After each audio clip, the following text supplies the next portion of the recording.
The diplomatic vessel Stellar Envoy glided through the darkness of space. Inside, Ambassador Alan Wright adjusted his uniform one last time. After 20 years in diplomatic service, this was the moment that would define his career.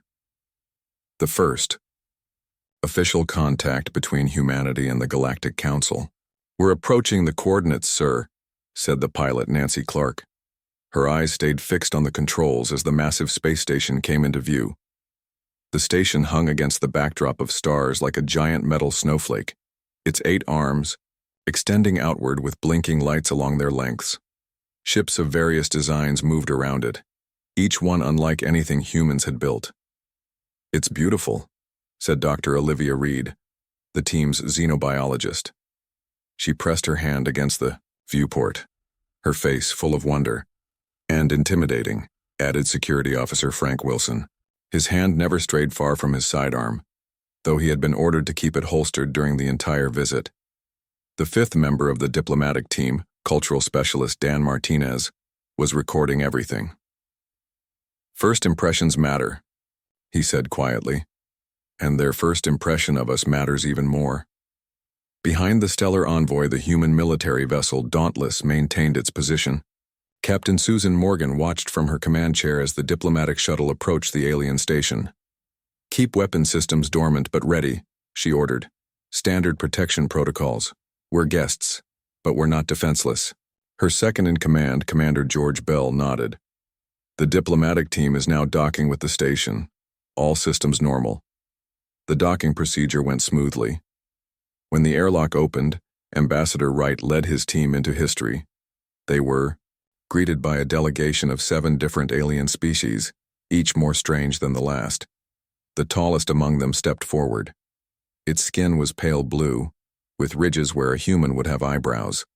4 arms extended from its torso, all folded in what seemed like a gesture of peace. "Welcome, humans of Earth," it spoke in perfect English.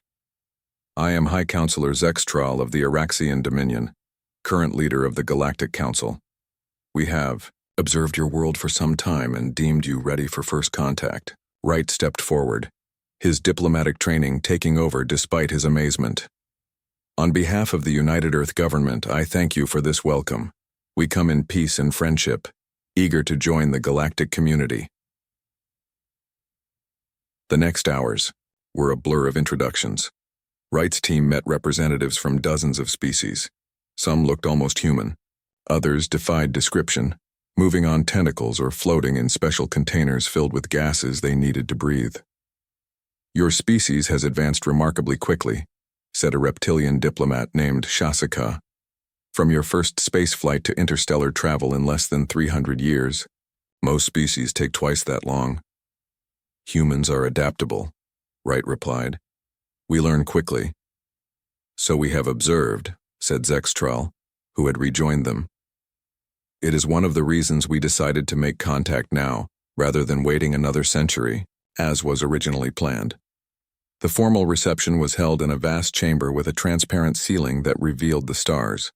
Food and drinks from dozens of worlds were served, though the humans stuck mostly to items their analyzers identified as safe. Wright was speaking with a representative of the Lorax Federation when the first explosion shook the station. The lights flickered. Then a second blast, stronger than the first, sent guests tumbling to the floor. "We are under attack," shouted a security officer of some insectoid species. "All guests to the safe rooms." Before anyone could move, the main doors burst. Open. A group of heavily armed aliens stormed in. Their skin was dark gray with facial ridges that formed natural armor. Each carried weapons that hummed with energy. "Nobody move," their leader shouted. "This station is now under the control of the true Dracorian Imperium." Frank Wilson moved his hand toward his concealed weapon, but Wright stopped him with a quick gesture. They were outnumbered and outgunned. The leader of the attackers stepped forward. "I am Commander Vexcor. The Galactic Council has ignored our demands for too long. Now they will listen, or these hostages will die." Council security forces tried to respond but were quickly overwhelmed. The attackers had planned well. Within minutes, they had rounded up 30 hostages, including Wright and 2 members of his team. Dan Martinez and Olivia Reed. Frank Wilson and Nancy Clark had been separated from the others during the chaos. They managed to hide behind a fallen piece of decorative architecture. "We need to get back to the ship," Wilson whispered. "Let Captain Morgan know what's happening." Back on the Dauntless, alarms were already sounding. "Multiple explosions detected on the station," reported Tactical Officer Rick Johnson. "Communications are being jammed, but we're getting some emergency signals through." Captain Morgan stood, her face grim. "Battle stations. I want all systems ready." The main screen flickered to life, showing the face of Commander Vex Corps. "Attention, Galactic Council and all vessels in the vicinity. We have taken control of the central hub of this station. We hold 30 hostages, including diplomats from the new human delegation." He stepped aside to show the hostages being held at gunpoint. Ambassador Wright's face remained calm despite the weapon pointed at his head. "Our demands are simple," Vex Corps continued. "The Council will recognize Dracorian sovereignty over the Sentinel, Praxis, and Vorlan star systems. All military forces must withdraw from those regions within 30 standard hours. For each hour of delay, one hostage will be executed." The screen split, showing a different alien, one of the Council security chiefs. "Captain of the human vessel, this is Chief Security Coordinator Beltrack. We are following standard protocols for this situation. Please maintain your position and take no action. The Council has established procedures for negotiation in these matters." Captain Morgan's reply was immediate. "This is Captain Susan Morgan of the UES Dauntless. Please inform the terrorists that the United Earth government does not negotiate with terrorists. They have 1 hour to release all hostages unharmed, or they will face the consequences." There was stunned silence from both the Council representative and the Dracorian commander. "Perhaps I was not clear," Vex Corps said finally. "We have your ambassador. We have your people. If our demands are not met, they will die." "I understand perfectly," Morgan replied. "And you should understand this. Humans do not negotiate with terrorists, not now, not ever. 1 hour." She cut the transmission. On the bridge of the Dauntless, Commander Bell looked concerned. "Captain, is that wise? They have the ambassador." Morgan's eyes were cold. "Get me a direct line to the ambassador's neural implant if possible. And begin planning a rescue operation. We have work to do." In the hostage chamber, Ambassador Wright sat calmly among the frightened aliens. The Dracorians had taken their obvious communication devices but knew nothing of the neural implants all human diplomats carried for emergencies. Wright could feel the faint buzz as Captain Morgan's message came through directly to his mind. Did not smile, but inside he felt a grim satisfaction. The Dracorians had just made a serious mistake. They had confused humanity's preference for peace with an unwillingness to fight. They would soon learn the difference. The Council representatives gathered on the Dauntless looked confused. Their tall, thin bodies seemed to sway with agitation as they faced Captain Morgan. "This is not how these situations are handled," said Council Security Chief Beltrack. His large eyes blinked rapidly. "There are protocols. We negotiate. We find middle ground." Captain Morgan stood firm. "Not with humans. We have our own protocols." On the bridge, Communications Officer Lily Carter worked at her station. Her fingers moved quickly across the controls as she monitored alien communications. "Captain," she said quietly, "you should hear this." She played an intercepted transmission between 2 alien military vessels. The translation software converted their clicks and whistles into English. "The humans are planning something," said the first alien voice. "Their ship is powering up systems." "They cannot be serious," replied the second voice. "Their vessel is outnumbered. The station defenses alone would destroy them." "You do not know humans as I do," said the first voice. "I studied their broadcasts, their history. They fight until they can't, then find a way to fight more." "Stories and legends," dismissed the second voice. "I watched records of their warriors, continuing combat despite injuries that would kill any sensible being. There is a reason they advance so quickly. They never stop." Captain Morgan smiled slightly. "Seems our reputation precedes us." Meanwhile, in the hostage chamber, Ambassador Wright sat with his back against the wall.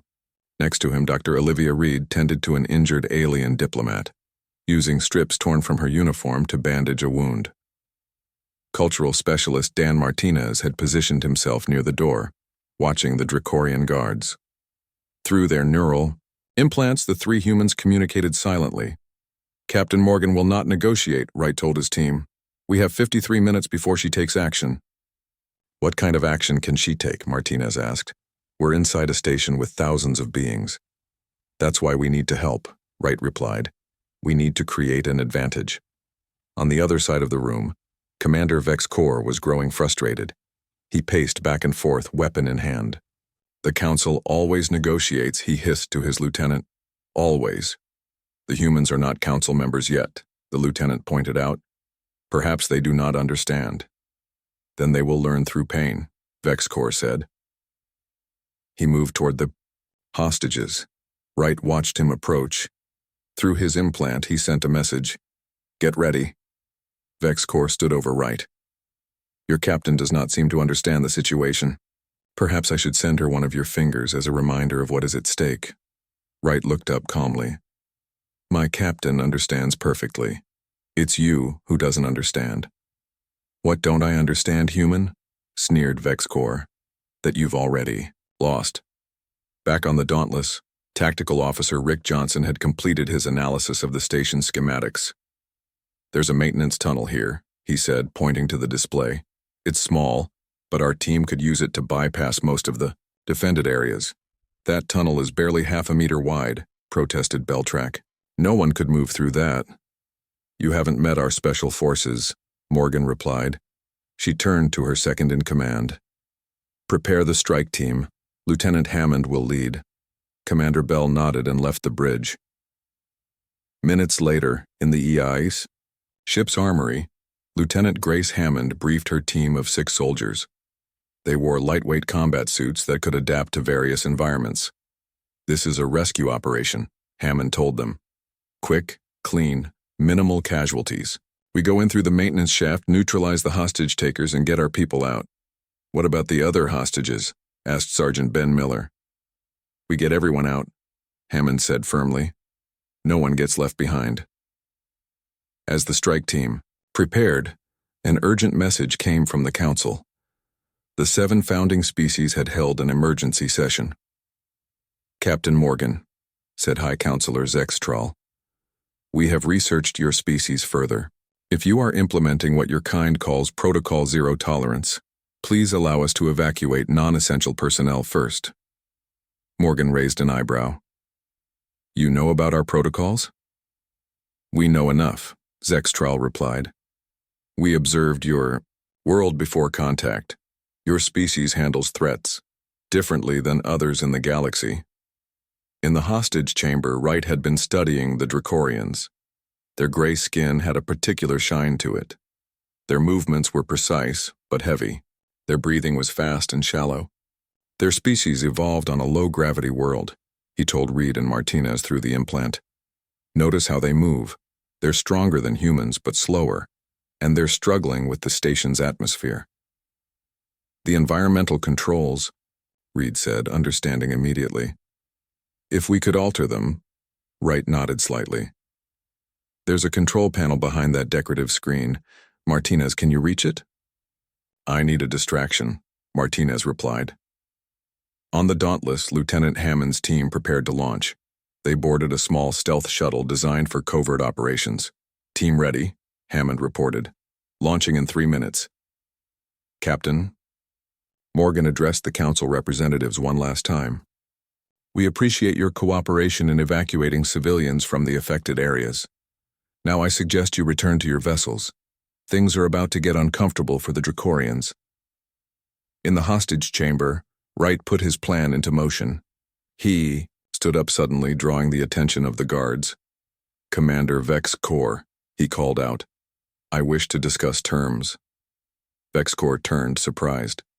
Now you want to talk? Your captain seemed quite firm. My captain doesn't speak for me, Wright said, moving forward slowly. I value my life more than she does. As all eyes focused on Wright, Martinez slipped toward the environmental control panel. What terms do you propose? Vexicor asked, clearly pleased with this development. First, better treatment for the hostages, Wright said. Second, direct communication with the Council. You are not in a position to make demands, Vexicor laughed. I'm merely suggesting a path forward, Wright replied. One that doesn't end with everyone in this room dead. The confidence in Wright's voice made Vexicor pause. You are bluffing. Behind the decorative screen, Martinez had reached the control panel. With quick movements, he began adjusting settings. The first change was subtle, a 2-degree increase in temperature, then a slight decrease in oxygen levels, and an increase in air pressure. Small changes that humans could tolerate easily, but that would affect the Dracorians significantly. Outside the station, Lieutenant Hammond's team approached in their stealth shuttle. They docked at an unused maintenance port, far from the main. Action! We're in, Hammond reported as her team cut through the outer door. Proceeding to objective. Inside the station, the environmental changes were beginning to affect the Dracorians. Their movements became slightly sluggish, their breathing more labored. What's happening? Vexicor demanded, noticing his soldiers' discomfort. Perhaps the station systems were damaged in your attack. Wright suggested innocently. The Dracorian commander looked suspicious. Check the environmental controls, he ordered one of his men. But before the guard could move, the lights in the chamber flickered. Emergency alarms began to sound throughout the station. The humans have launched their attack, Martinez said through the implant. Right on schedule.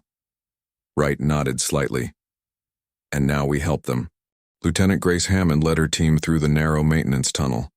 The passage was barely wide enough for a person to crawl through. Their special combat suits changed color to match the metal walls around them. 200 meters to the first junction, Hammond whispered into her comm. The sound traveled through bone conduction rather than air, making it impossible for anyone to overhear. Behind her, the 5 members of her team moved with practiced precision. Each carried non-lethal weapons as their primary armament, with lethal options as backup. Remember, Hammond said, our goal is to free the hostages without casualties if possible. The aliens are watching how we handle this. In the command center of the station, the Galactic Council security forces and representatives watched in astonishment as human soldiers appeared on their monitors, seemingly out of nowhere. How did they get past the outer defenses? Asked a Council security officer. Their technology must include advanced stealth systems we haven't seen before, replied Chief Beltrack, and they're using routes we considered too small for any combat personnel. On the main screen, they could see the human team splitting into 2 groups at a junction. Their movements were coordinated without any visible communication. They're neural implants, Beltrack said with sudden understanding. They're communicating silently. In the hostage room, the effects of the environmental changes were becoming more noticeable. The Dracorian guards moved with growing sluggishness. Their gray skin had developed a sheen of moisture that hadn't been there before. Commander Vexicor wiped his forehead. What is happening to the air systems? He demanded. One of his soldiers checked a control panel. Temperature is up 5 degrees, air pressure is 15% above normal, oxygen levels are down. Fix it, Vexicor ordered. I'm trying, the soldier replied, but the controls are locked or damaged.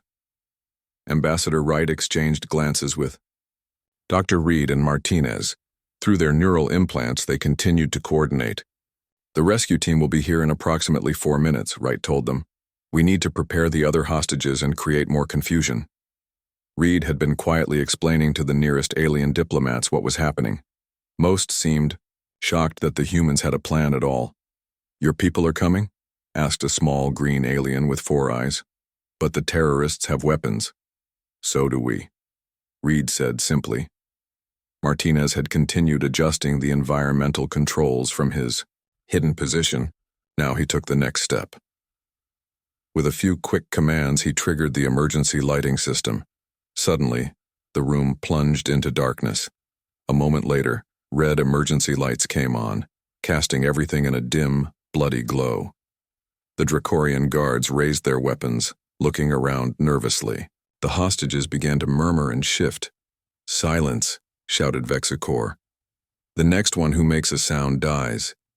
In the confusion, Wright moved closer to the nearest guard. The Dracorian was breathing heavily now, clearly struggling with the changed atmosphere. Outside the hostage room, Lieutenant Hammond's team had reached their positions. 3 soldiers covered the main entrance, while Hammond and 2 others approached from a service entrance on the opposite side. "Team in position," reported Sergeant Miller from the main door. "Ready on your mark." Hammond checked her weapon one last time. "Execute in 30 seconds. Non-lethal first. Lethal only if necessary." On the Dauntless, Captain Morgan watched the operation through the feeds from her soldiers' helmet cameras. The alien council representatives looked on with a mixture of fear and fascination. "Your people move like trained predators," observed High Counselor Zextrel. "Most species would send overwhelming force, you send 6. "Quality over quantity," Morgan replied, "and my people are very high quality." In the hostage room, Wright gave the signal. He, Reed, and Martinez had explained the plan to the alien. Hostages near them. When the attack came, they needed to drop to the floor and stay down. Through his neural implant, Wright could sense the rescue team's approach. They were seconds away. "Get ready," he told his team. The first sign of the attack was a small object that rolled into the room from the main entrance. It made a soft hissing sound as it released a cloud of pale gas. "Gas!" shouted Vex Corps. "Masks on." But the gas wasn't aimed at the Dracorians. It was a smokescreen, designed to obscure vision and create confusion. As the smoke spread, Hammond and her 2 soldiers burst through the service entrance. They moved with incredible speed, targeting the Dracorian guards with precision. The weapons they used fired small darts that delivered a powerful sedative. 2 guards dropped immediately. A third turned his weapon toward the hostages only to find Ambassador Wright suddenly at his side.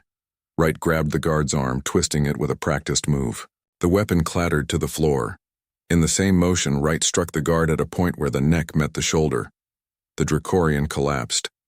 On the other side of the room, Hammond's team was moving through the smoke with special visors that let them see clearly. They took down 2 more guards before anyone could react. Commander Vex Corps realized his plan was falling apart. He grabbed the nearest hostage, the small green alien with 4 eyes, and put his weapon to its head. "Stop or this one dies," he shouted. The room fell silent.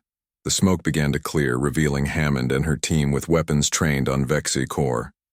The other guards were all down, either unconscious or restrained. "Let the hostage go," Hammond said calmly. "You've lost." "I still have 1 hostage," Vex Corps insisted. "And I will kill it unless you let me leave." Hammond didn't move. "That's not how this works." "Then watch it die." Vex Corps' finger tightened on the trigger. But before he could fire, something small and fast hit his hand. He looked down in surprise to see a dart embedded in his wrist. His fingers went numb, the weapon slipping from his grasp. Dr. Reed stood nearby, a small dart gun in her hand. She shrugged at his shocked expression. "All human diplomats are trained in basic self-defense and tactical response," she explained, as Hammond's team moved in to secure him. "We just don't advertise it." Within minutes, all the hostages were free and the Dracorians were in custody. Medical teams arrived to treat the injured. The Galactic Council security forces took charge of the prisoners. Chief Beltrack approached, Hammond with a gesture that seemed to indicate respect. "Your team performed impressively. No deaths. Minimal damage to the station. We have not seen such precision before." Hammond nodded. "Just doing our job." Ambassador Wright joined them, straightening his somewhat rumpled diplomatic uniform. "I believe we can now return to our discussions about Earth joining the Galactic Council." Beltrack made a sound that might have been a laugh. "Indeed, Ambassador. Though I suspect those discussions will take a somewhat different tone now." On the Dauntless, Captain Morgan received the all-clear signal.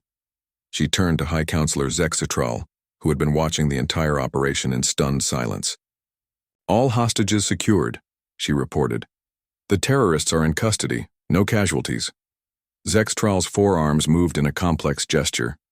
"Captain Morgan, I believe the Council will have many questions about humanity after today's events, Morgan smiled slightly. I'm sure Ambassador Wright will be happy to answer them all, once he's had a chance to clean up, of course. The emergency session of the Galactic Council began 3 hours after the rescue. The Grand Chamber was filled with representatives from all 7 founding species, plus observers from 24 other worlds. At the center of attention sat the HFY human delegation, now complete again with Ambassador Wright and his team. Captain Morgan had joined them, along with Lieutenant Hammond. They sat in a row facing the semicircle of alien representatives. High Counselor Zexatral opened the session. We are gathered to discuss the events of today and their implications for humanity's place in the galactic community. Wright noticed the change in tone immediately. Before the attack, the Council had treated humans like curious newcomers.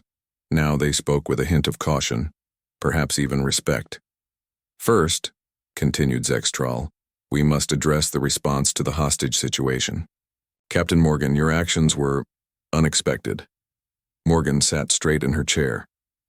In what way, High Counselor? You refused to negotiate. This is not the standard protocol among civilized species. With respect, Morgan replied, humanity has learned through bitter experience that giving in to terrorists only encourages more terrorism. Our policy is clear and has been for generations. A representative from a species that resembled giant praying mantis leaned forward. But you risked the lives of the hostages, including your own ambassador. I was never concerned. Wright interrupted. Captain Morgan followed our protocols perfectly. The risk was minimal because we had trained for such situations. Security Chief Beltrack, who now sat among the Council representatives, made a clicking sound with his mouthparts. Your training is another matter we must discuss. Ambassador, you and your aides actively resisted the terrorists from within. Most diplomatic personnel are not combat trained. All human diplomats receive basic security training, Wright explained. We believe diplomacy works best from a position of strength, not weakness. The Council members exchanged glances. Some seemed troubled by this idea. Others nodded in what might have been approval. And your military team, Beltrack continued, turning to Hammond. 6 soldiers against 20 terrorists, and you succeeded without casualties. Your tactics and technology are impressive. Hammond nodded, but said nothing. She was a soldier, not a diplomat. High Counselor Zexatral raised all 4 of his hands for silence. There is something we must share with you, humans. The chamber grew quiet. Wright could feel a shift in the mood of the room. The incident today was observed by representatives from 17 spacefaring civilizations, Zextral said. Some of them had been considering Earth as a potential target for conquest due to your isolation from galactic affairs. Wright's expression didn't change, but he felt a chill run down his spine. Captain Morgan's hand moved slightly closer to her sidearm. Your response was educational for them, Zextral continued. No species in recorded galactic history has refused to negotiate in a hostage scenario. The concept is alien to us. You're saying some species were planning to attack Earth? Morgan asked bluntly. Zextral's upper arms made a gesture that seemed apologetic. Not all species in the galaxy are peaceful. Some expand through conquest rather than cooperation. Your world, rich in resources and far from established powers, would be tempting. Wright exchanged glances with his team. This explained why first contact had happened now rather than later. And now? Wright asked. Have their plans changed? Let us say they are. Reconsidering, replied Zextral. Your handling of the situation demonstrated qualities that make conquest less appealing. Security Officer Frank Wilson, who had been quiet until now, spoke up. You mean they're afraid we'd fight back too hard? Precisely, said a new voice. All heads turned to see a tall, powerfully built alien entering the chamber. His skin was deep red, and bony plates covered much of his body like natural armor. This is War Commander Krex of the Vargon Dominion, Zextral explained. One of the observers I mentioned. Krex approached the human delegation.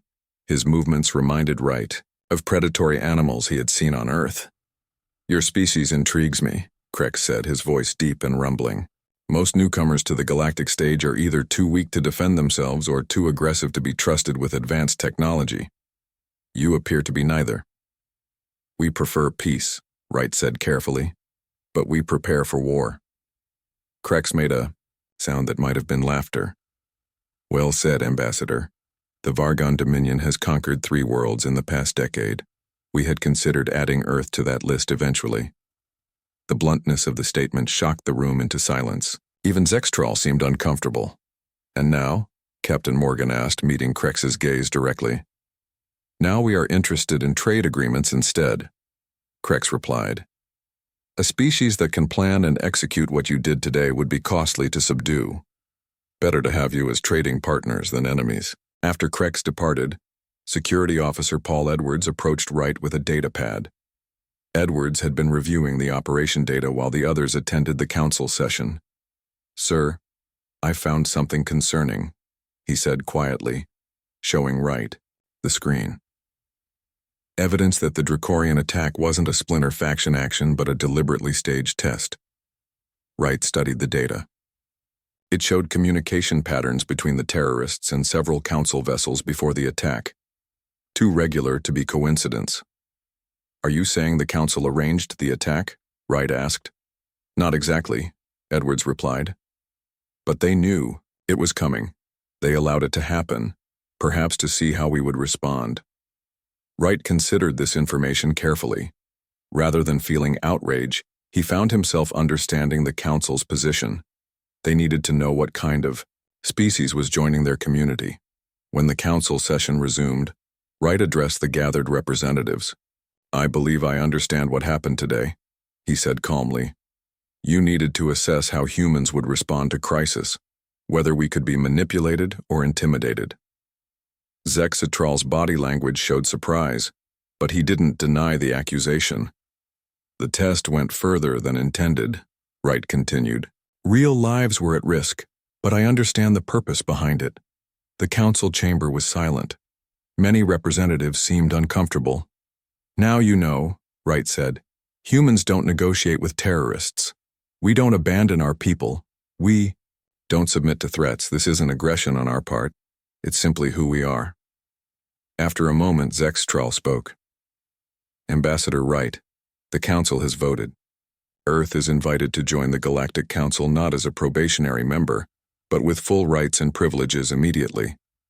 The announcement caused murmurs throughout the chamber. Such an offer was unprecedented. We accept, Wright replied, and we look forward to a long and productive relationship. As the session ended, Captain Morgan moved closer to Wright. They tested us, she said quietly. Yes, Wright nodded. And now they respect us. Fear us a little, perhaps, but respect us. Is that enough? Morgan asked. Wright watched the alien representatives filing out of the chamber, many glancing back, at the humans with new eyes. It's a start, he said. In this galaxy, it seems respect comes before friendship. 1 year had passed since the incident at the Galactic Council station. The first official human embassy now stood on the Council homeworld, a gleaming structure of glass and steel that combined Earth architecture with alien influences. Ambassador Alan Wright stood on the embassy's observation deck, looking out at the alien city that spread before him. Tall spires of crystal and metal reached toward the purple sky. Ships of various designs moved between them like fish in a vast sea. Still getting used to the view? Asked Captain Susan Morgan as she joined him. I doubt I ever will, Wright replied, with a smile. Morgan was no longer just a ship captain. She now served as Earth's first military liaison to the Galactic Council. Her ship, the Dauntless, had become the flagship of Earth's new galactic fleet. The ceremony begins in 1 hour, Morgan reminded him. The President's shuttle will arrive in 20 minutes. Wright nodded. Today marked the formal recognition of Earth as a full member of the Galactic Council. The President of the United Earth Government had traveled from Earth for the occasion. How are the security arrangements? Wright asked. Tight, Morgan replied. Both our teams and Council security are in position. No repeat of last year's excitement. In the year since the hostage incident, Earth had made remarkable progress in galactic affairs. Trade agreements had been signed with 23 species. Human technology was being exchanged for alien advances. Earth ships now traveled regular routes between the stars. More importantly, Earth's reputation had spread. The story of how humans handled the terrorist attack had become almost legendary. "Did you see the latest diplomatic advisory?" Morgan asked. Wright smiled. "The one about how to handle negotiations with humans?" "Yes, I saw it." The advisory had been circulated among all species in the Council. It contained detailed instructions on human diplomatic customs, with special emphasis on one point. Humans, never negotiate with terrorists. Any threat of violence will result in immediate military response rather than compliance. As they walked to the main reception hall, Wright reflected on how their position had changed. At first, many species had been wary of humans, seeing them as potentially dangerous. Over time, that wariness had evolved into respect. The reception hall was already filling with dignitaries from across the galaxy. The 7 council founders had prime positions, but representatives from dozens of other worlds mingled throughout the room. Wright spotted Dr. Olivia Reed and cultural specialist Dan Martinez talking with a group of alien scientists. Security. Officer Frank Wilson stood nearby, still vigilant despite the friendly setting. The president's arrival was announced with a flourish of alien music. As the Earth delegation entered, all eyes turned toward them. High Counselor Zextrell stepped forward to greet them. "President Carter, welcome to the Council homeworld. This is a historic day for both humanity and the galactic community." "President." Elaine Carter nodded graciously. "Thank you, High Counselor. Earth is honored to take its place among the stars." The formal ceremony proceeded smoothly. Speeches were made, documents were signed, and Earth officially became the 8th full member of the Galactic Council. During the reception that followed, Wright found himself approached by an unfamiliar alien. The being stood nearly 7 feet tall with scaled skin that shifted colors like an octopus. "Ambassador Wright," the alien said in a deep, rumbling voice. "I am Supreme Overlord Zect of the Tauran Empire. I wish to meet the famous human who stood against terrorists and changed the balance of power in this sector." Wright bowed slightly. "You honor me, Supreme Overlord, though I was merely doing my duty." "Duty," Zect repeated, as if the word was new to him. "An interesting concept. In my empire, we have a similar word that translates as inevitable action, the thing that must be done regardless of personal cost." "That's a fair description," Wright agreed. Zect leaned closer. "My empire controls 17 systems along the outer rim. We have been expanding our territory for centuries." Warning bells went off in Wright's mind. The Tauran Empire was not a council member. They were known for aggressive expansion. 3 of your colony ships passed near our territory. Last month, Zek continued. They were vulnerable, easily taken. Yet we allowed them to proceed unmolested. Do you know why? Wright maintained his diplomatic composure. "I would be interested to hear your reasoning." "Because we have studied your species," Zecht said. "Your response to the Council Station incident was educational. Taking human ships or colonies would bring a response we are not prepared to face." Before Wright could respond, Zecht made what might have been a gesture of respect. "Consider this sector of space, neutral territory between our peoples. For now." As Zecht moved away, Captain Morgan approached. "What was that about?" "I believe we just received a backhanded compliment," Wright replied, "and possibly avoided a war." The reception continued into the evening. As Wright circulated among the guests, he noticed a pattern.